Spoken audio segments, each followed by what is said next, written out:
Hello friends, welcome to Devbhoomi education.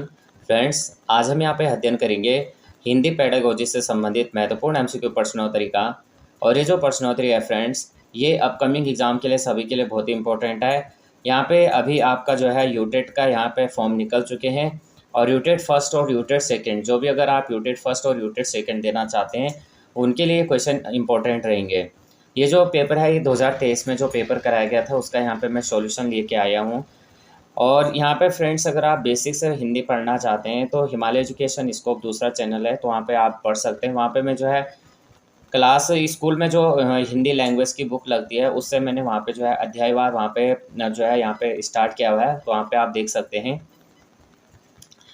Total यहाँ पे आपको 31 से 60 तक क्वेश्चन देखने को मिलेंगे। तो सबसे पहला यहाँ पे रहेगा गोधूम शब्द का तद्भव है। गोधूम शब्द का तद्भव क्या है यह हमें बताना है। तो यहाँ पे हमें बताना है तद्भव। आप जानते हैं तद्भव तत्सम क्या है। तो तद्भव हमारे क्या है, संस्कृत की जो संस्कृत से हिंदी के जो शब्द हैं, यानी जो संस्कृत के शुद्ध शब्द हैं वो हमारे क्या होते हैं, तत्सम होते हैं। और जो उसके बिगड़े हुए रूप होते हैं वो होते हैं हमारे तद्भव। तो 31 का हमारा राइट आंसर हो जाएगा, ए हो जाएगा गेहूँ। तो यहाँ पे क्या हो जाएगा, गोधूम यानी गेहूँ, गोमय मानी गोबर, और धूम्र मानी धुआं, और गोरस यानी गाय का दूध। अधित्यका का क्या अर्थ है। अधित्यका का क्या अर्थ है, ऑप्शन नंबर यहाँ पे बी राइट आंसर हो जाएगा, पर्वत शिखर पर स्थित भूमि। तो अधित्यका का अर्थ होता है पर्वत स्तर पर स्थित भूमि होता है। पर्वत की पास की भूमि उपत्यका कहलाती है। पर्वत के पास की भूमि क्या कहलाती है, उपत्यका। और पर्वत के ठीक नीचे की भूमि उपत्यका कहलाती है। सूर्य जिस पर्वत के पीछे से निकलता है उसे उद्यांचल कहते हैं। प्रागैतिहासिक शब्द में प्रयुक्त उपसर्ग है। प्रागैतिहासिक काल में प्रयुक्त उपसर्ग है। तो प्रागैतिहासिक काल, तो हमारा यहाँ पे जो राइट आंसर हो जाएगा ऑप्शन नंबर सी होगा, प्राक हो जाएगा। अब इसमें जो हमारे उपसर्ग और तद्भव होते हैं, उपसर्ग और पढ़ते होते हैं, तो उपसर्ग हमारे शब्द के प्रारंभ में लगते हैं, पढ़ते हमारे अंत में लगते हैं। तो क्या हो जाएगा, प्राक हो जाएगा, प्राक प्लस ऐतिहासिक, ऐतिहासिक। और इससे मिलके क्या बना है, यानी ऐतिहासिक का क्या हो जाए, प्राक का प्राक ही रहेगा जो मूल शब्द है। और ऐतिहासिक का मतलब क्या होता है, इतिहास प्लस इक, ऐतिहासिक। नेक्स्ट क्वेश्चन, 34 दिवस का अवसान समीप था। दिवस का अवसान समीप था, तो यहाँ पे सी राइट आंसर हो जाएगा। यहाँ पे पूरा एक पैराग्राफ में दिया है, दिवस का अवसान समीप था, गगन था कुछ लोहित हो चला, तरो शिखा पर थी अब राजती, कमलिनी कुल वल्लभ की प्रभा। उपयुक्त पंक्तियों में कौन सा छंद है, तो ये हो जाएगा द्रुत विलंबित, राइट आंसर हो जाएगा। अब यहाँ पे द्रुत विलंबित छंद, इस छंद के क्या होते हैं, प्रत्येक चरण में 12 वर्ण होते हैं। क्या होते हैं, 12 वर्ण होते हैं। प्रत्येक छंद में 12 वर्ण होते हैं। और इसमें गण विन्यास नगण्य होता है। क्या होता है, गण विन्यास इसमें नगण्य होता है। और 2 भगण होते हैं। क्या होते हैं, 2 भगण होते हैं। और रगण के क्रम में होता है। जैसे दिवस का अवसान समीप था, तो इसमें क्या है, 12 वर्ण है। तो यानी यहाँ पे क्या हो गया, नगण यानी दिवस नगण, का भगण अवसान भगण, और समीप था रगण हो जाएगा। अब यहाँ पे क्या दिया गया, निम्नलिखित पद्यांश को पढ़कर पूछे गए प्रश्नों का यहाँ पे उत्तर देना है। पर काज हे देह को धारी, फिरो पर जन्य जथारथ हे दारसो, निधि नीर सुधा के समान करो, सब ही विधि सज्जनता सरसो, घन आनंद जीवन दायक हो, कछु मैरियो पीर यह कहो परसो, कभु वा विशासी सुजान के आंगन हो, असुन वाहनी ले बरसो। तो यहाँ पे हमें जो है इसके आधार पे अब क्या देने, आंसर देने। नायिका बादल से क्या निवेदन करती है। ऑप्शन नंबर सी हो जाएगा, विश्वासघाती सुजान के आंगन में आंसू की बारिश का। 36 जथारथ का तत्सम रूप क्या है। तो यहाँ पे डी राइट आंसर हो जाएगा, यथार्थ। फिर यहाँ पे दिया, यहाँ पे जो है यही यहाँ पे रिपीट हो गया है, उपयुक्त पद में पर्जन्य किसको कहा गया है? उपयुक्त पद में पर्जन्य किसको कहा गया है? तो बादल राइट आंसर हो जाएगा। उपयुक्त पद में बादल को जो है पर्जन्य कहा गया है। अब जो बादल के पर्यायवाची हैं वो हैं अभ्र, मेघ, वारिधर, जलद, नीरद, अम्बुद, पयोद, घन, वारिधर और पयोधर आदि। उपयुक्त पद के आधार पर बादल के विषय में असत्य कथन है। इनमें से बादल के आधार पर क्या असत्य कथन है? तो यहाँ पे डी राइट आंसर हो जाएगा। सभी प्रकार से अच्छा बर्ताव करने के लिए ही बादल जगत में प्रसिद्ध है। तो ये हमारे क्या हो जाएगा? असत्य कथन हो जाएगा। यहाँ पे बादल दूसरों के कार्य के लिए देह धारण करता है। बादल समुद्र के जल को अमृत के समान कर देता है। अत्यधिक बारिश से बादल जीवन पर संकट ला देता है। तो हमें क्या बताना? असत्य कथन। तो डी राइट आंसर हो जाएगा। कहूँ श्रृंगार को मृतक अंग पर घात लगावत, कहूँ को सब पर बैठी गिद्ध चट चोट चलावत, जहाँ तहाँ मजा मांस रुचिर लखी परत बगारे, जित जित छिटके हाड़ सेत कहो कहो रत्नारे। इस पद में किस रस का प्रयोग हुआ है? तो 39 का यहाँ पे ए राइट आंसर हो जाएगा। विभत्स रस, विभत्स रस हो जाएगा। तो विभत्स रस क्या होता है? घृणित वस्तुओं या व्यक्तियों को देखकर या विचार करके अथवा उनके संबंध में सुनकर मन में उत्पन्न होने वाली घृणा को ही विभत्स रस कहते हैं। विभत्स रस का जो अस्थायी भाव होता है वो घृणा यानी जुगुप्सा होता है, और अद्भुत रस का अस्थायी भाव होता है विस्मय। भयानक रस का अस्थायी भाव भय तथा और वीर रस का अस्थायी भाव होता है उत्साह। तो यहाँ पे इम्पोर्टेंट पॉइंट है कि विभत्स रस का अस्थायी भाव क्या होता है? घृणा या जुगुप्सा होता है। अद्भुत रस का अस्थायी भाव विस्मय होता है। भयानक रस का अस्थायी भाव भय होता है और वीर रस का अस्थायी भाव उत्साह होता है। मानस का हंस उपन्यास किसके जीवन पर आधारित है? बी राइट आंसर हो जाएगा तुलसीदास। तो मानस का हंस उपन्यास तुलसीदास के जीवन पर आधारित है, जिसके लेखक अमृतलाल नगर हैं। भाषा और बोली के बीच कौन सा अंतर सही नहीं है? तो भाषा का क्षेत्र विस्तृत परंतु बोली का क्षेत्र सीमित होता है, तो ये सही है। एक भाषा में अनेक बोलियां होती हैं। भाषा व्याकरण समस्त होती है परंतु बोली के व्याकरणिक रूप में अस्थिरता रहती है।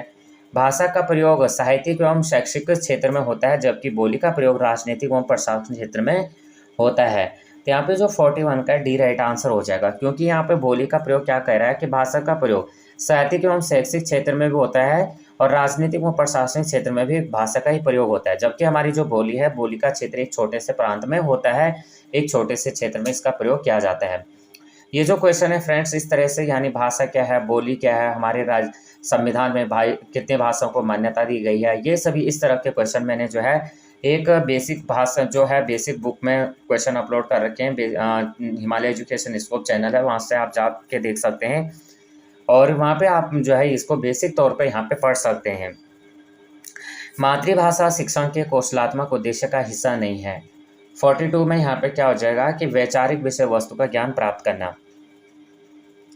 लेखन के में दोष का मुख्य कारण क्या है? 43 बी राइट आंसर हो जाएगा लिपि की अनभिज्ञता। व्याकरण शिक्षण में स्थूल से सूक्ष्म की ओर सूत्र किस विधि में प्रयुक्त होता है? तो 44 का सी हो जाएगा आगमन विधि। तो आगमन विधि क्या होती है? इसमें प्रत्यक्ष अनुभवों, उदाहरणों तथा प्रयोगों का अध्ययन करके नियम निकाले जाते हैं और तथ्यों के आधार पर उचित सूझबूझ से निर्णय लिया जाता है। निगमन विधि होती है कि जो यह नियमों और सिद्धांतों के प्रस्तुतिकरण तथा बाद में उदाहरणों के द्वारा उन नियमों की पुष्टिकरण से संबंधित होता है। और भाषा संसर्ग विधि होती है कि भाषा की कोई रचना पाठ में से व्याकरण के नियम और उदाहरण में समाधान होते हैं। 45 है किस मातृभाषा शिक्षण पद्धति में स्वशिक्षा तथा प्रत्येक विद्यार्थी पर व्यक्तिगत ध्यान देने पर बल दिया जाता है?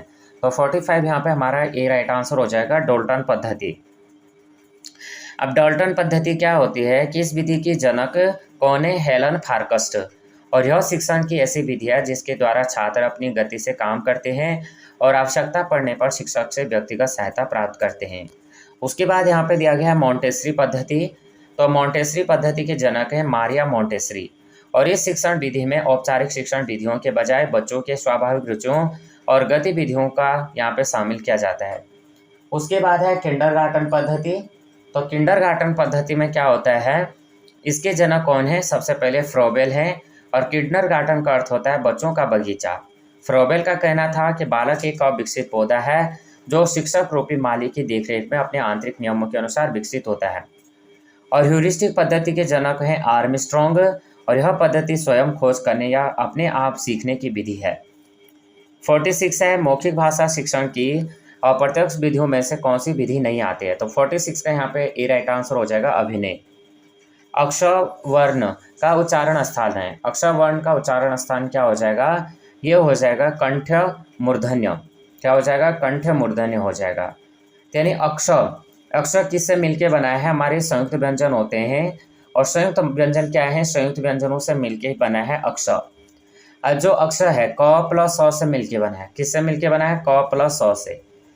तो ये हमारे क्या है, संयुक्त व्यंजन, यानी जो क्या होते हैं एक से अधिक, दो से अधिक व्यंजनों से मिलके बने होते हैं, वो हमारे संयुक्त व्यंजन होते हैं। अब यहाँ पे जो अक्षर है, तो अक्षर क्या हो जाएगा, क, और क देखेंगे कंठ, और स देखेंगे तो क्या हो जाएगा मूर्धन्य।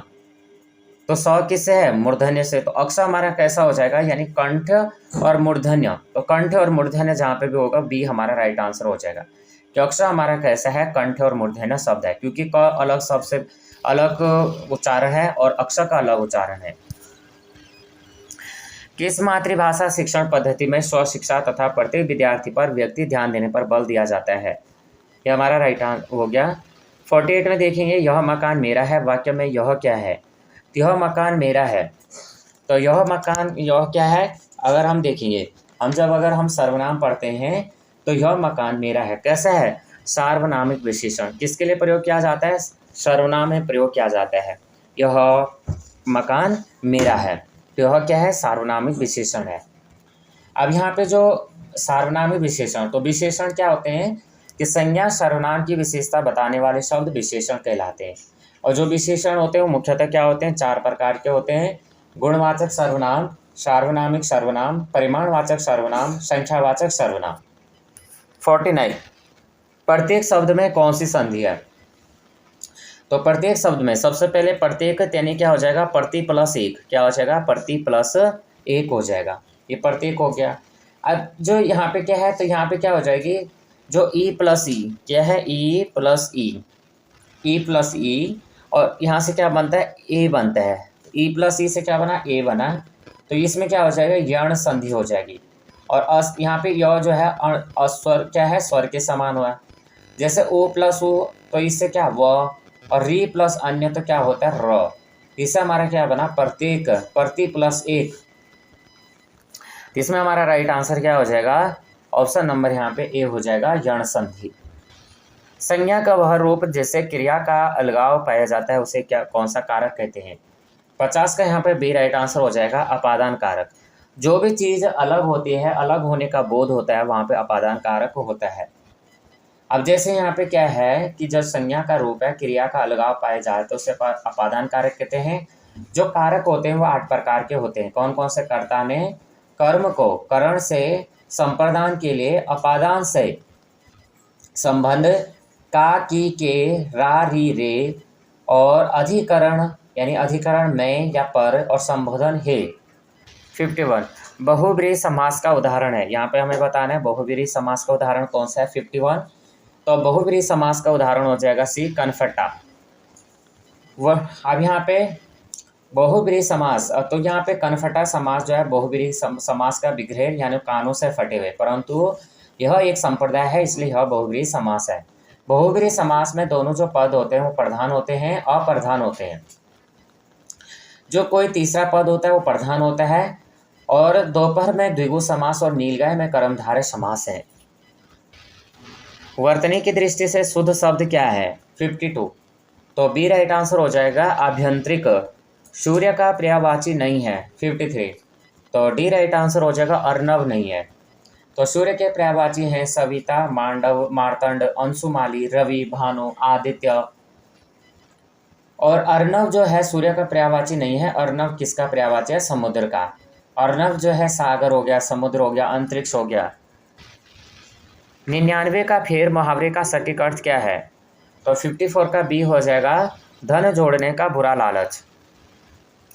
जो प्रमाण से सिद्ध न हो सके उसके लिए एक शब्द क्या हो जाएगा 55। तो ये हो जाएगा फ्रेंड्स अप्रमेय। क्या हो जाएगा? अप्रमेय हो जाएगा। अब यहाँ पे जो है हमारे पास यहाँ पे एक गद्यांश दिया गया है।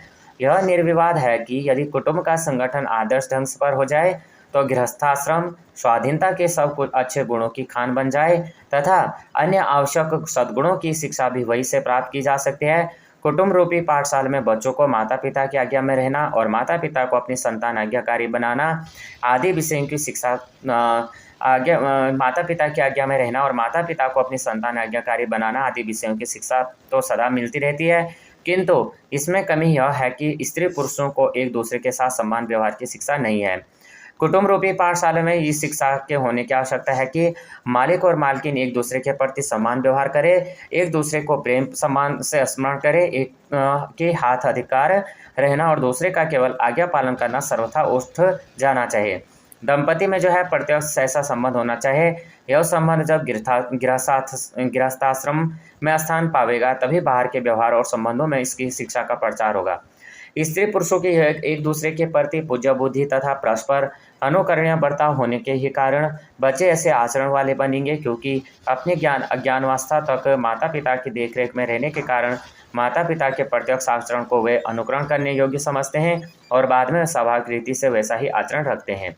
मनुष्य जाति में जो अनेक प्रकार के सुधार होने लगे हैं, इनका उद्देश्य मनुष्य को जो है उच्च जीवन में योग्य बनाना है और यदि यही है तो नैतिक शिक्षा के द्वारा भी इसकी उन्नति होना चाहिए। किंतु जो नैतिक नियम मनुष्य जाति की प्रारंभिक स्थिति के लिए योग्य थे, उन्हीं नियमों का व्यवहार जब तक कुटुंब में प्रचलित रहेगा तब तक मनुष्य जाति की नैतिक शिक्षा का सुधार सफल हो ही नहीं सकता। यह निर्विवाद सत्य है। अब यहाँ पे 56 दिया है कि कुटुंब रूपी पाठशाला की एक बड़ी कमी है। तो 56 में यहाँ पे क्या हो जाएगा? सी राइट आंसर हो जाएगा। माता पिता एक दूसरे के प्रति समान व्यवहार का ना होना। अब यहाँ पे क्या है कि यहाँ पे जो गद्यांश के आधार पे कुटुंब रूपी पाठशाला की बड़ी कमी माता पिता का एक दूसरे के प्रति समान व्यवहार का न होना, इसी कमी को दूर करने के लिए लेखक ने लिखा है कि दोनों एक दूसरे के प्रति समान व्यवहार और एक दूसरे को सम्मान से स्मरण करें। 57 बच्चों के बेहतर आचरण की ओर प्रेरित करने के लिए आवश्यक है। तो 57 यहाँ पे बी राइट आंसर हो जाएगा। माता पिता का एक दूसरे के प्रति अनुकरणीय आचरण। 58 देखेंगे, मनुष्य जाति की नैतिक शिक्षा में सुधार तब तक नहीं हो सकता है जब तक, तो 58 हमारा क्या हो जाएगा? ए राइट आंसर हो जाएगा। प्रारंभिक स्थिति में प्रचलित नियमों का परिवार में व्यवहार होता रहेगा। 59 निम्न में से कौन सा गुण आदर्श परिवार का व्यवस्था नहीं है? 59 यहाँ पे ए राइट आंसर हो जाएगा। 59 परिवार के सभी सदस्य पिता की आज्ञा का पालन करें और बाकी स्त्री पुरुष एक दूसरे का सम्मान करें। परिवार के सभी सदस्य स्वाधीन हो, स्त्री पुरुष दोनों के पास अधिकार हो। तो 59 का क्या हो जाएगा? ए राइट आंसर हो जाएगा। निम्न में से भाववाच्य वाक्य का चयन कीजिए। 60 का यहाँ पे राइट आंसर क्या हो जाएगा? सी हो जाएगा। संजय से चला नहीं जाता। तो संजय से चला नहीं जाता ये कैसा है? भाववाच्य है। अब भाववाच्य से क्रिया के अनुसार, जैसे संजना किताब पढ़ती है तो कर्मवाच्य, वह पत्र लिखता है तो कर्मवाच्य, बच्चे खेल रहे हैं तो कर्तव्यवाच्य हो जाएगा। तो ये हमारे आज के जो है 30 क्वेश्चन कंप्लीट हुए। आउट ऑफ 30 आपके जो है कितने राइट आंसर बनते हैं आप जो कमेंट में बताना। इसके बाद जो है यहाँ पे जो थर्ड पार्ट रहेगा इंग्लिश का पार्ट रहेगा, इसको मैं यहाँ पे नेक्स्ट वीडियो में अपलोड करूँगा। वीडियो हेल्पफुल लगी हो तो प्लीज़ वीडियो को लाइक शेयर और सब्सक्राइब करना। कमेंट करके बताना कि आपको जो है वीडियो हेल्पफुल लगी हो तो प्लीज़ कमेंट करना। जय हिंद, जय उत्तराखंड।